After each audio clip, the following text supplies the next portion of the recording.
hindi nila naunawaan yung salitang Pentecostalism.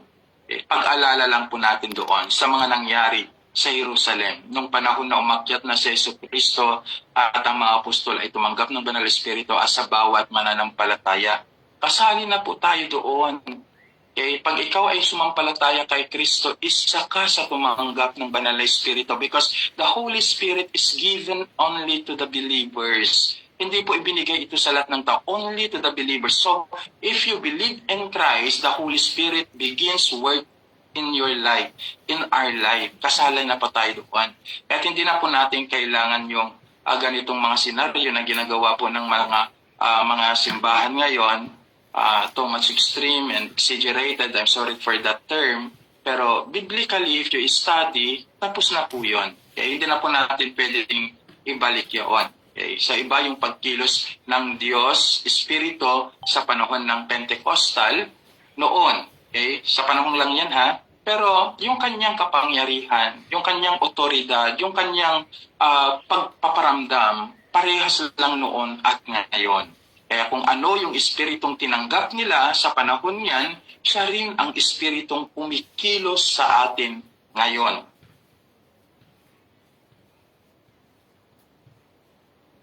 In New Testament, it marks the day of the Holy Spirit, isa rin po ito, descend upon the apostle and other followers of Jesus in Jerusalem. Fulfilled po yan sa Joel chapter 2, verse 28 to 30. Pag-aralan natin yung mamaya. And then of course, dito makikita rin po natin when we talk about Pentecostal, another meaning, maliban po doon sa commemorate, so pag-alala doon sa pagbaba ng Espiritu. Isa pa sa ibig sabihin po ng Pentecostal, birth of a Christian church. Fulfilled naman na prophecy ito during yung sinabi po ng ating pong Panginoon Kristo kay Pedro sa aklat po ng John chapter 21 verse 19 to 24. So dito na isilang na po ang Iglesia ng Diyos. And then, pangatlo, ng ibig sabihin po yan, ng Pentecostal, aywan ko kung until now ay nangyayari pa rin po dyan sa Israel dahil kayo po ang nandiyan, may pinagdiriwang po ba sila na tinatawag po nilang Shabbat, Feast of the Week. Feast of the Week daw yon. Hindi ko alam kung patuloy ba. Meron, okay. Feast of the Week, Jewish Harvest Festival, written in the Law of Moses. So yan yung tatlong meaning po ng Pentecost or Pentecostal. Pag-alala sa pagbaba ng Espiritu Santo sa mga apostol at mga mananampalataya na ipinangako ni Jesucristo sa Jerusalem. Pangalawa, dito yung naiusbong, naipanganak ang unang iglesia or early church, fulfill mga prophecy. And then yung pangatlo po ay yung Shabbat, Feast of the Week. So yan po yung ibig sabihin po ng Pentecostal or Pentecostalism. At ito po yung dapat po nating makita when we study the Bible.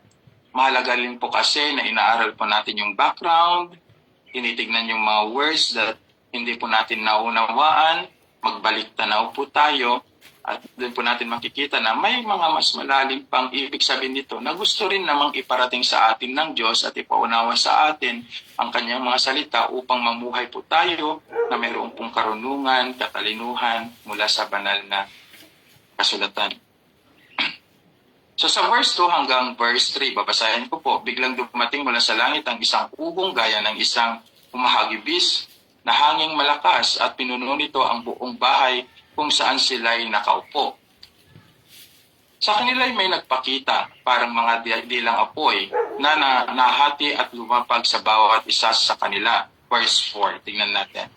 Silang lahat ay napuspos ng Espiritu Santo at nagsimulang magsalita ng iba't ibang wika ayon sa ipinagkaloob sa kanila ng Espiritu Santo. May isa akong na-meet dito, when I asked him, sabi ko, ano yung ipinagkaloob sa kanila ng Espiritu Santo, sabi sa akin. Pastor, yung gift yan, yung night ministerial gift. Minsan, na-smell na lang ako, tapos pinaliwanag ko sa kanya, at ito naman yung gusto kong mabigyan din ulit ng diin sa inyo. Yung salitang, ano yung pinagkalooban ng Espiritu sa kanila? Nasa ministerial gift ba talaga yaon? Kasi dito, pagbaba pa lang ng Espiritu Santo, they speak in other tongues. Pero, another words dito, na mababasa niyo sa verse 4, yung napuspos ng Espiritu Santo. So, filled with the Holy Spirit. Anyone? Ano ang pagkakaunawa? Gusto ko lang magtanong. Sino bang nandito? Okay lang. Wala namang mali. Ano ang pagkaunawa nyo? Yung filled with the Holy Spirit. Unahin ko siguro si Sister Florence. Sister Florence, okay lang? Ano Okay lang. pagkaunawa nyo? Okay. Pastor, good evening po dyan sa Pilipinas. Salamat po. Sa akin po, yung filled with the Holy Spirit is, una po, ay nababago po talaga yung ating buhay, and ang filled with the Holy Spirit po ay may fruits po siya. Pastor, nagbunga po yung Holy Spirit. Yun po.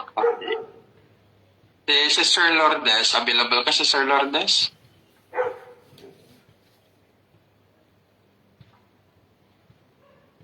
Anyone? Pastor, ano po yun? Ano ang pagkaunawa po natin, hindi ko naman sinabi yung meaning. Pagkaunawa, ibig sabihin, it is your own understanding. Ibig sabihin, hindi po yung salitang filled with the Holy Spirit.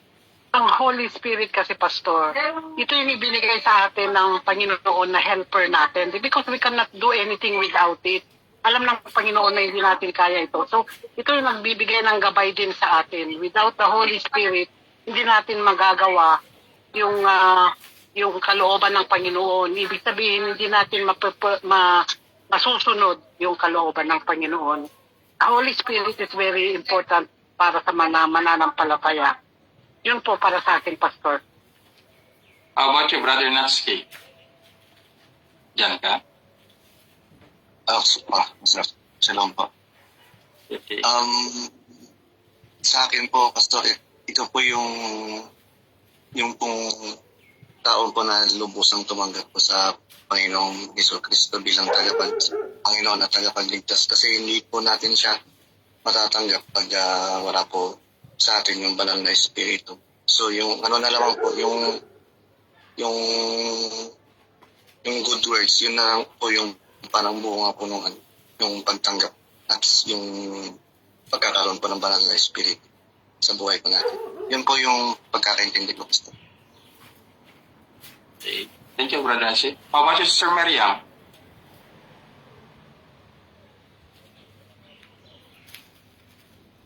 Anyone sa inyo? Sa mga nandito sa group chat po natin? Okay, so when we talk about filled with the Holy Spirit, ito po ang biblical meaning ng filled with the Holy Spirit.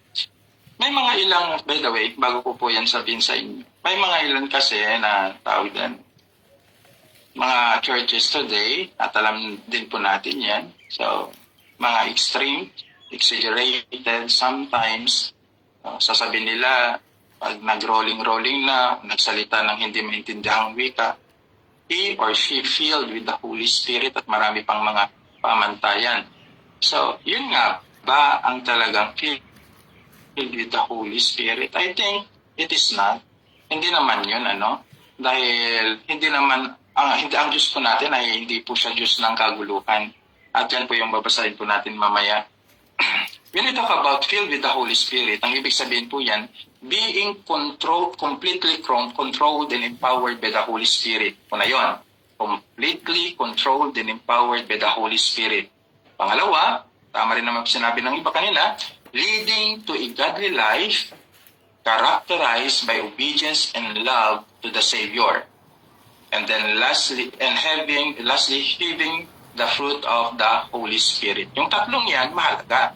Tatandaan po natin. Ulitin ko, being completely controlled and empowered by the Holy Spirit, leading to a godly life characterized by obedience and love to the Savior, and having the fruit of the Holy Spirit. So therefore, pag filled ka pala, namumuhay ka dun sa kabanalan.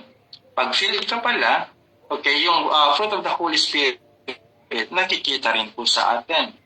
Pag filled ka pala, you have obedience to God, and also, mayroon kang pagmamahal sa atin pong Panginoong Diyos, sa atin pong Panginoong Jesucristo, at mayroon kang desire to live a godly life.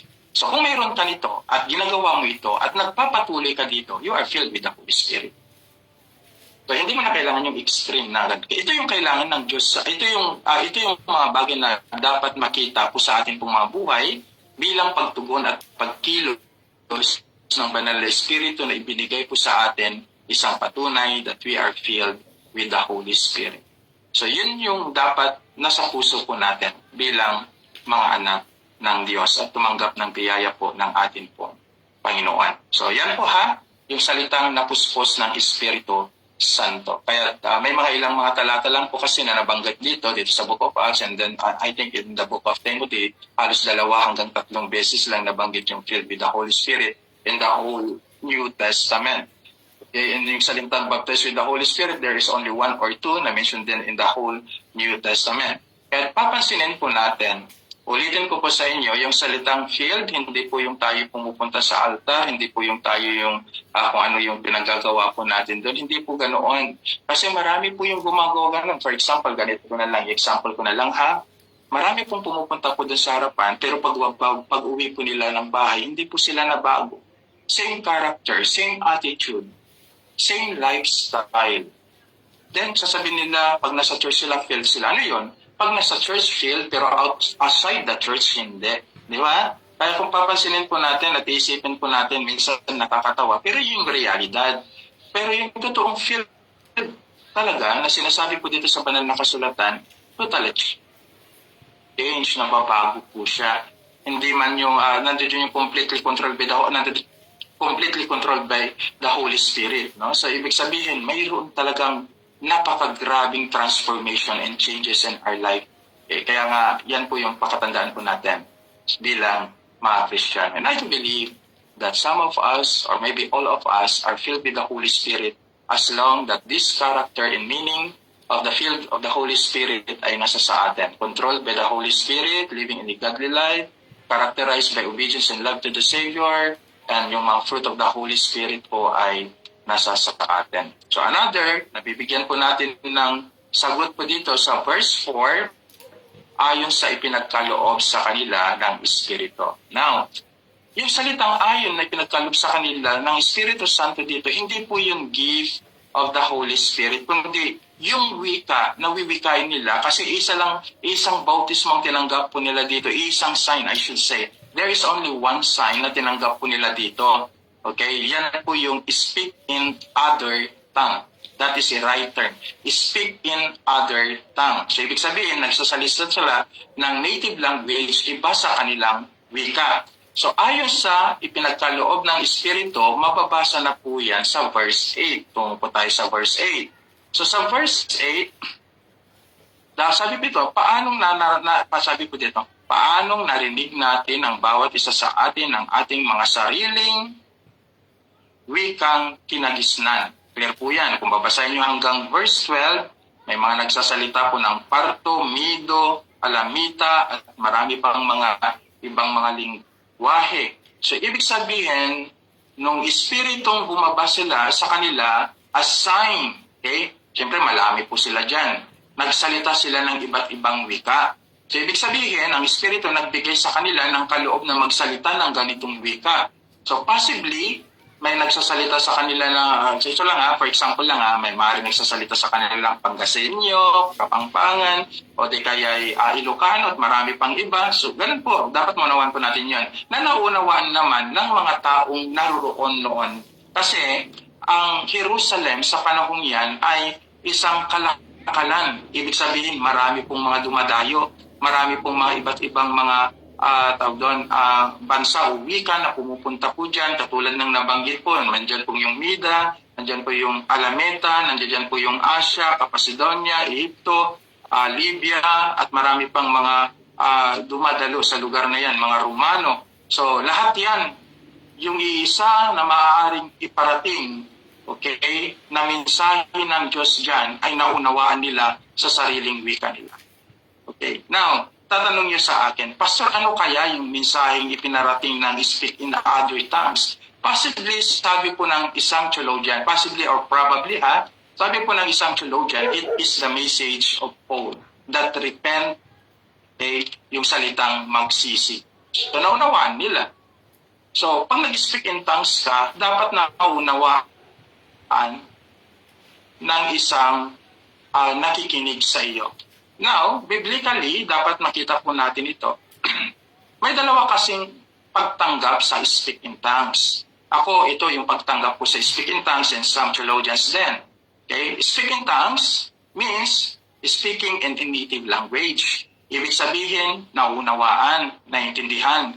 Isang salita na maaaring hindi mo sinasalita, ngunit dahil naroon yung Espiritu ng Diyos, binigyan ka ng ganitong kakayahan, nakapagsalita ka ng Greek, Hebrew, at marami pang iba. Okay, so that is when we talk about speaking tongues. Pangalawa, dapat, if you believe in speaking tongues, pag naniwala ka sa speaking tongues, speaking tongues, sabi dito, meron din, need an interpretation and must follow the biblical rules. So, napakahalaga po nun, ano? So, kasi sa loob ng iglesia, maraming nagsasalita, pero hindi siya native. Hindi siya naunawaan. Pangalawa, walang interpretasyon, walang nag-i-interpret. Ngayon, kung naniniwala pa rin po tayo, sa mga naniniwala po na ang speaking tongues exists today, hindi ko po kayo hindi ko po yan hadlangan. If you believe on that things, paniniwala niyo po yan. Okay? Pero dapat masunod niyo po itong dalawang ito. Ano po? Yung speaking tongues, dapat native language po siya, Acts chapter 2, verse 5 to 13. And then, ang speaking tongues, pag may nagsalita, dapat, okay, maliban sa native language siya, mayroon siyang interpretation and must follow the biblical rules. Babasahin po natin itong mga talata. 1 Corinthians chapter 14, verse 27 to 28, and verse 30 hanggang 31. 1 Corinthians 14, 27, 28. Sabi dito, ito yung biblical rules. Kung nagsasalita ang sino man ng wika, dapat ay 2 o hanggang 3 lamang. Ang 2 hanggang 3 lamang. Biblical rules yan eh. Hindi po natin pwedeng sansalain. Hindi pwede natin suwayin. Pag sinabi nating biblical rules, ito yung dapat na sundin. Kasi ito yung inutos na Apostle Pablo sa mga taga-Korinto na inuutos din sa atin. So biblical rules siya. Kaya pag ito'y hindi natin sinunod, tumataliwas po tayo doon sa authority ng Bible, and then naroon, tumataliwas na rin po tayo. Hindi na rin po tayo sumusunod doon sa autoridad ng Ama o ng Diyos. Okay? Dahil I believe that God invests His power doon sa Scripture that we need to follow. All our needs na sa Scripture, the way we worship God, the way we honor Him, the way we pray, the way we obey Him, the way we love Him, nasa Scripture lahat yan. Lahat ng kailangan po natin bilang mga Kristiyano, nandiyan na yan. Kaya pamantayan po natin ang Biblia. Kaya nung sinabi niya, kung nagsasalitang sino man ng wika, dapat 2 hanggang 3, hanggang dun lang. At susunod ang bawat isa at may isang tagapagpaliwanag. So sa 3, ibig sabihin, may isa siyang tagapagpaliwanag. Halimbawa, nagsalita ang 3 sa loob ng iglesia. So kailangan yung isa magpapaliwanag din. And then, pangalawa, pag natapos yung pagpapaliwanag ng isa, susunod na naman yung isa. At pag yung pangatlo, natapos yung pangalawa, yung pangatlo ay susunod. So ibig sabihin, mayroon siyang mayroon siyang kagandahan doon sa loob ng iglesia. Magandang tingnan. Mayroong kaayusan sa loob ng iglesia. Verse 28, subalit kung walang tagapagpaliwanag, sabi niya, na Apostle Pablo nagsabi nito, tumahimik ang bawat isa sa iglesia at magsalita sa kanyang sarili at sa Diyos na lamang. So yun yung kanyang ibig sabihin nun. Kung walang tagapagpaliwanag, huwag ka nang maingay. Ikaw na lang at ang Diyos ang bahalang mag-usap. And then verse 30, kung may ipahayag ang anuman, isang kaupo, ito yung binabanggit niya sa 3, tumahimik muna ang nauna. So ibig sabihin, pag natapos ng magsalita yung isa naman, tumahimik ka na, napahayag na, ina-interpret na. And then lastly, 31, sapagkat kayong lahat ay isa-isang makapagpahayag ng propesiya upang ang lahat na ay matuto at ang lahat ay mapasigla. So therefore, ang speaking tongues na nagbibigay ng kalakasan, i-define inside the church kung mayroon pong nagpapaliwanag. Pag walang nagpapaliwanag, huwag ka nang magsalita. Katikisuran po ito sa di mananampalatayang unang pumasok sa iglesia at maaaring pagtawanan pa tayo kung gano'n yung ginagawa po natin. Sasabihin ng iba, kasi hindi nila naranasan. No, the mistake here is that we do not understand the scripture. Yun yung katotohanan. Kaya wala silang pananagutan sa Diyos dahil sa katotohanan pala tayo ang may mali minsan because we do not understand the Holy Scripture. So ang Holy Scripture, ulitin ko, dalawa. Pag naniniwala pa rin po tayo na existed ang speaking tongues today, yan po yung pamantayan. Sa mga ilang mga reformists po, meron pa rin pong naniniwala pero very careful po sila. Si John MacArthur, ang speaking tongues, tapos na. Tapos si John Piper naman, existed today, pero very careful, talagang inaaral, talagang naroroon talaga na napaka iingat nila sa mga ganitong mga bagay, no? Dahil sabi po sa verse 33, sapagkat ang Diyos ay hindi ang Diyos ng kaguluhan, kundi kapayapaan, gaya ng nasulat sa iglesia ng mga banal. So, dapat may kaayusan sa loob ng iglesia.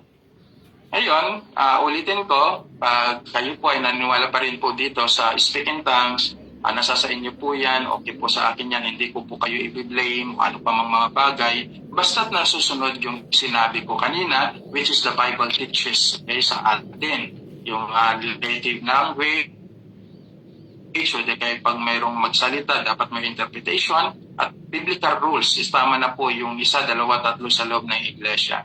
Kung ako naman po ang tatanungin ninyo, mag-stand po ako, that the speaking tongues not existing today. Tapos na po sa panahon ng apostol at sa panahon po ng iglesia ng Corinto. Dahil hindi po ito yung talakayan po natin, okay, na regarding the speaking tongues, hindi po ito hindi ko pa po ito palalawakin. At least meron po kayong kaunting view regarding sa speaking tongues. Okay, so nakuha po ninyo.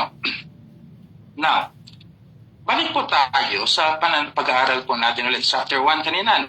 No? So, the days of Pentecost, ito yung nangyari sa the days of Pentecost. So, na-pour out yung Spirit para magkaroon kayo ng kaunawaan na kaya sinabi ko nga kanina na doon lamang. So, pakibasa nga po para makapagpahinga konti yung lalamunan ko doon sa aklat po ng tawag doon. Acts chapter 2 verse 14 hanggang 19. And then, let us compare in the book of Joel chapter 2 verse 28 to 31. Isa pong magbabasa sa Joel chapter 2 verse 28 to 31. And then isa pong magbabasa doon sa aklat po ng Acts chapter 2 verse 14 to 19. Naman lang po ako. Sige po, Acts chapter pakibasa. 2 verse 14, Pastor. Hanggang 19 po. Okay, ang sabi po rito sa verse 14, kaya tumayo si Pedro kasama ng 11 apostol at nagsalita ng malakas. Mga taga-Judea at kayong lahat na nakatira sa Jerusalem, pakinggan ninyong mabuti ang sasabihin ko. 15 hindi lasing ang mga taong ito, gaya ng palagay ninyo.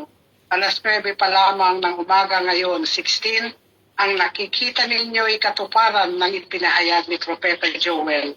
Verse 17, ito ang gagawin ko sa mga huling araw, sabi ng Diyos. Ibubuhos ko ang aking espiritu sa lahat ng tao. Ipahayag ng inyong mga anak na lalaki at babae ang aking mensahe. Ang inyong mga kabataang lalaki ay makakakita ng mga pangitain at ang inyong matatandang lalaki ay magkakaroon ng mga panaginip. Sa panahong iyon, ibubuhos ko rin ang aking espiritu sa aking mga alipin, maging lalaki at maging babae, at ipahahayag nila ang aking mensahe.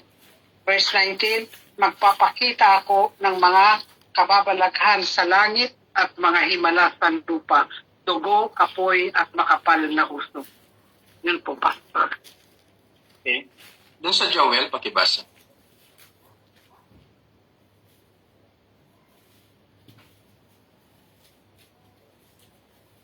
Pakibasa po Joel chapter 2 verse 28 to 31.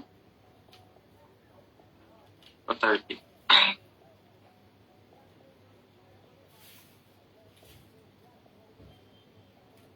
So, na si Slu. Okay, Joel chapter 2 verse 28 ate, diretso hanggang 31 or 30. Okay, verse 28. Ang sabi ko rito sa verse 28, pagkatapos araw ng Yahweh at ang kanyang espiritu, pagkatapos nito, ipagkakaloob ko ang aking espiritu sa lahat ng tao. Ipahayag ng inyong mga anak na lalaki at babae ang aking mga mensahe.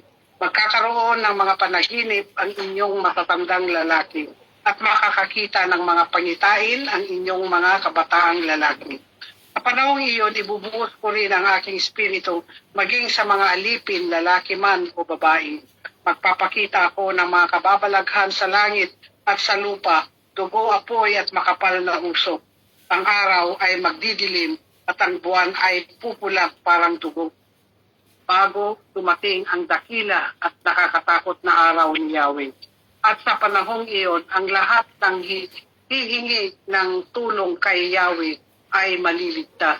Gaya ng kanyang sinabi, may ilang makakatakas sa bundok ng Zion at ang aking mga pinili makakaligtas sa Jerusalem. Bless the name of Israel. Okay, papalin po yung salita po ng ating pong Panginoon. So bago ko po punta po tayo dyan regarding the fulfilled prophecy. Meron lang po akong nabasang article kanina as I read. Pero ito'y probably representing lang naman, ano? So ito'y walang sapat na katibayan dahil wala naman po siyang mga talatang naisulat. But I just want to share with you regarding this. Sabi doon, binigyan niya kasi ng kunting adiin itong dugo, apoy at makapal na uso. So nasa sa atin po ito, ano? Pero ito yung pagkakasabi niya. Sabi niya, probably, ibig sabihin, representing this blood, fire, and smoke. Sabi niya, probably the blood of Christ. Itinagalog ko na nabuhos dito, nabuhos yung representing regarding nabuhos sa krus ng Kalbaryo. Okay? Yung dugo ng ating pong Panginoon si Kristo para sa mga ligtas at tinawag ng ating Panginoon na may buong pananampalataya sa Kanya. Tapos yung fire, sabi niya, ang Espiritu ng Diyos na tatanggapin ng bawat mananampalataya. Okay, every believers. Okay, so ito yung fulfilled. And then lastly, yung usok, sabi niya, ang paghihirap ng mga Kristiyano sa panahon ng Romano hanggang sa pagkawasak nito, pagkawasak ng Imperyong Romano hanggang 476 AD.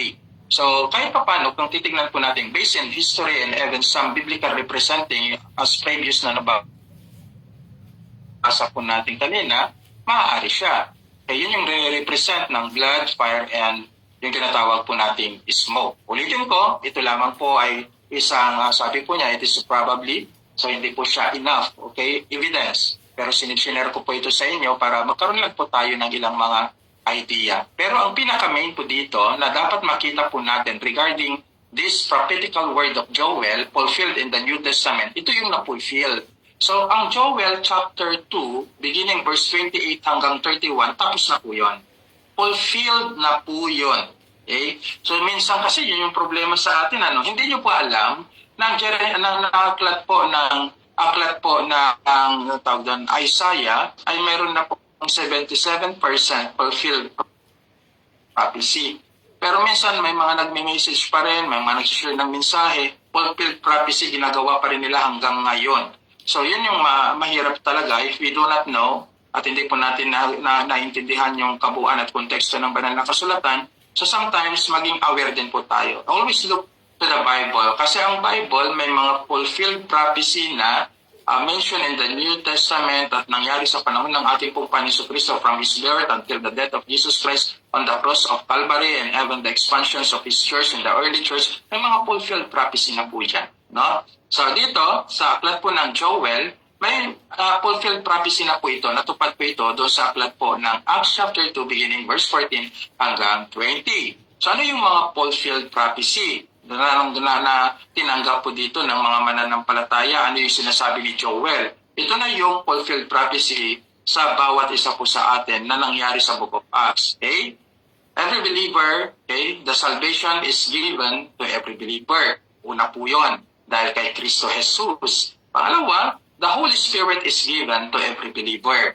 So tandaan po natin, dito na fulfilled na po yan. Kaya nga sabi doon kanina, na natatawag sa pangalan Panginoong Diyos ay maliligtas. So there is a salvation to every believers, there is a Holy Spirit given to every believers, and lastly, the grace of God, the grace of our Lord Jesus Christ is given to every believer, those repenting sinner. So ito yung mga bagay na tinanggap na po natin dito sa Book of Acts. So nangyari po yan sa kanilang panahon hanggang sa ating panahon, sa panahon pang madarating, sa bawat mananampalataya, sa bawat tinawag at hinirang ng ating pong Panginoong Diyos at mananampalataya sa ating Panginoong Diyos, maniniwala sa Kanya, tinanggap na po nila yung kaligtasan, tinanggap po nila yung banal na Espiritu at ang biyaya po ng ating po Panginoong Diyos. sana makita po natin ang mga bagay na ito. Nais ko rin pong maging talakayan po natin itong mga iba pang mga talata, but 1 hour na po ako. At katulad ng sinabi ko sa inyo, hindi po pwede akong makapagsalita po ng matagal.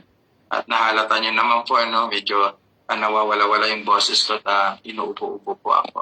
So, but by the way, before I close in prayer, so prepare your question na lang po kung may mga question po kayo. Next, talakayan po natin because I have a early meeting tomorrow. 7 o'clock sa mga kasama po nating pastor regarding sa pag-distribute po ng Bible ng Philippine Bible Society. So after this, my prayer, bahala na po yung atin pong MC mamaya. So again, ulitin po, just prepare your question and answer next. Sasagutin po natin yan. Yung question I should say, sasagutin po natin yan sa biyaya po ng ating pong Panginoon habang ipagpapatuloy po natin ang Book of Acts, chapter 2, patuloy po tayo sa chapter 3. Sana meron po kayong natutunan muli sa ating pong pag-aaral at lalo po kayong lumalim pa sa biyaya at karunungan na mula sa ating pong Panginoon. Manalangin po tayo. Lord, thank you so much for your faithfulness to us. Salamat, Panginoon, sa pag-aralan po namin sa Book of Acts. Dalangin po, O Diyos, na nagkaroon po ng kalinawan sa aming pong pag-iisip, Panginoon, at maituwid po, Panginoong Diyos, ang mga aral po na alam po namin na mali, Panginoong Diyos. Sa halip ay manindigan po kami sa mga aral po ng Biblia na nagmumula po sa inyo.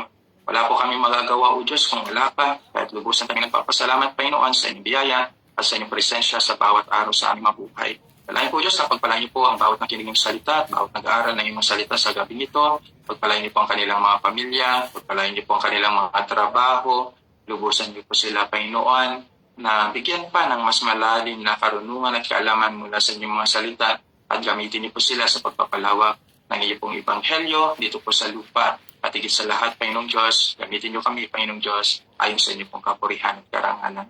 Maraming salamat po at sa aming pong pagpapatuloy ng pag-aaral sa mga susunod na Lunes, Panginoong Diyos, ay patuloy pa kaming magkaroon pa ng kaunawaan sa inyong pong mga salita. Ito pang aming samadalangin sa pangalan Panginoong Jesus. Amen. God bless po sa ating lahat. Minibigay ko ng presence.